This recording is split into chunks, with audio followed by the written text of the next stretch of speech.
Digital marketers ആയിക്കോട്ടെ, accountant ആയിക്കോട്ടെ, റിപ്പോർട്ട്സുകളൊക്കെ analyse ചെയ്യുന്ന മറ്റേത് ജോലികളും ചെയ്യുന്ന ആളുകളായിക്കോട്ടെ, ഈ ടൂള് ഇപ്പോൾ മുതൽ നിങ്ങൾ യൂസ് ചെയ്തിട്ടില്ല എന്നെങ്കിൽ ഏറ്റവും വലിയ മിസ്സിങ് ആയിരിക്കും നിങ്ങൾക്ക്. ഞാനിപ്പോൾ പറയുന്ന ടൂൾ എന്ന് പറയുന്നത് -AI ആണ്. ഈ ടൂള് നമ്മൾക്ക് ഒരുപാട് കാര്യങ്ങൾ റിപ്പോർട്ട്സ് നമ്മൾക്ക് അനലൈസ് ചെയ്ത് തരും എന്നുള്ളതാണ്. ഈ ടൂള് യൂസ് ചെയ്യാൻ -AI എന്ന എക്സ്റ്റൻഷൻ നിങ്ങളെ ബ്രൗസറിൽ ആഡ് ചെയ്യാം. നിങ്ങളുടെ മെയിൽ വെച്ചിട്ട് തന്നെ ഇത് സൈനപ്പ് ചെയ്താൽ മതിയാവും. അക്കൗണ്ട് ഒക്കെ ക്രിയേറ്റ് ചെയ്ത് കഴിഞ്ഞാൽ ടൂളിൻ്റെ ചാറ്റ് ഓപ്ഷൻ്റെ താഴെയായിട്ട് കണക്ട് ടു -AI പറഞ്ഞ ഇതിൽ ക്ലിക്ക് ചെയ്യുകയാണെന്നുണ്ടെങ്കിൽ ഒരുപാട് ടൂളുകൾ നിങ്ങൾക്ക് കാണാൻ പറ്റും. ആ ടൂളൊക്കെ ആയിട്ട് നിങ്ങൾക്ക് -AI കണക്ട് ചെയ്ത് റിപ്പോർട്ട്സുകളൊക്കെ എടുക്കാവുന്നതാണ്. പക്ഷേ നിങ്ങൾ വിചാരിച്ച ടൂളുകളൊന്നും ചിലപ്പോൾ ഇതിൽ കാണുന്നില്ല. അതിനാണ് നിങ്ങൾ മൈ ബ്രൗസർ എന്നതിൽ ക്ലിക്ക് ചെയ്ത് അതിലുള്ള എല്ലാ കാര്യങ്ങളും ഇനാബിൾ ചെയ്യുക. ഇനാബിൾ ചെയ്തതിന് ശേഷം നിങ്ങൾ ഏത് ബ്രൗസറാണെന്നുണ്ടെങ്കിൽ ആ ബ്രൗസറത്തെ റിപ്പോർട്ട്സ് എല്ലാം നിങ്ങൾക്ക് -AI സെറ്റ് ചെയ്ത് തരുന്നതാണ്. ഞാനിപ്പോൾ തൽക്കാലം ഞാൻ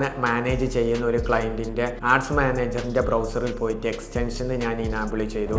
എന്നിട്ട് ആഡ്സ് മാനേജറിൻ്റെ അക്കൗണ്ട് ലിങ്ക് ഞാൻ -AIൻ്റെ ചാറ്റ് ബോട്ടിൽ ഇട്ടിട്ട് ഞാൻ അനലൈസ് ചെയ്യാൻ പറഞ്ഞു. എനിക്കിത് ഈസി ആയിട്ട് അനലൈസ് ചെയ്ത് തരുന്നതാണ്. കുറച്ച് നേരം വെയിറ്റ് ചെയ്യേണ്ടി വരും. വലിയ റിപ്പോർട്ട് കാണുന്നുണ്ടെങ്കിൽ ഒരുപാട് സമയം എടുത്തിട്ടാണ് ചെയ്യുന്നത്. പക്ഷേ ഞാൻ ഈ റീസെൻ്റ് ആയിട്ട് ചെയ്ത ആഡ്സ് ആയതുകൊണ്ട് തന്നെ കുറച്ച് സമയം കൊണ്ട് തന്നെ ഇത് അനലൈസ് ചെയ്ത് തന്നിട്ടുണ്ട്. ഒരുപാട് കാര്യങ്ങൾ ഇതിൽ അനലൈസ് ചെയ്ത് തരുന്നുണ്ട്. നമ്മൾ ആഡ്സിൻ്റെ ഫ്രീക്വൻസി എന്താണ്, എന്തൊക്കെയും കാര്യങ്ങൾ നമ്മൾ ഇനി ഇമ്പ്രൂവ് വരുത്തണം, അങ്ങനെ ഒരുപാട് കാര്യങ്ങൾ ഇതിൽ തരുന്നതാണ്. ഇതിൽ റിപ്പോർട്ട് കിട്ടാത്ത കാര്യങ്ങളാണെന്നുണ്ടെങ്കിൽ നമുക്ക് ഈ ടൂളിനോട് തന്നെ നമുക്ക് പല കാര്യങ്ങൾ ക്വസ്റ്റ്യൻ ചോദിച്ച് നമുക്കത് എടുക്കാവുന്നതാണ്.